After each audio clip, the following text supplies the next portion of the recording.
Бацаахны уран бэлэг гэдэг. Би Австрали улсын Сидней хотод хөр 2 хүүхдийн хамт дөрвөлээ амьдардаг.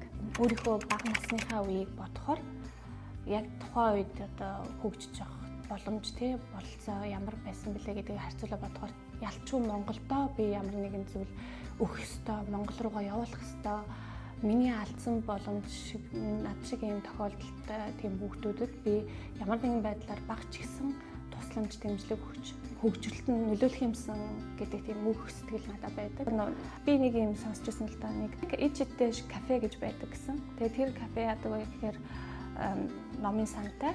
Тэгээд тэр номын сангаас хүүхдүүд хүссэн номоо аваад унших боломжтой. Тэгээд тэр номоо уншиж дуусаад бариста дээр очиод тэр номныхоо тухай ярьж өгвөл нэг аягсуу өнгө авдаг гэсэн. Би тэгж бодсон. Зүгээр энэ би ууж байгаа нэг аяг кофе маань тэнд баристад ярьжсэн хүүхдэд гоё сүү болно даа, тэ эсвэл гоё мэдлэг болно даа гэж бодоод өдрийн $1 хандуулахаар шийдсэн байгаа. Тэр нэг бодлын ингээд надад нэг зуршил өгж байгаа юм шиг. Сар болгон за би энэ сар ямар ч лээсэн хийх ёстой юм хийсэн шүү. Ямар нэгэн зүйлийн ард гарсан гэсэн тийм мэдрэмжийг надад өгдөг байсан. Антон тухай Австрали гэсэн вебсайтын donate гэсэн хэсэг рүү ороод ижтэй донор болох боломжтой байгаа. Баярлалаа.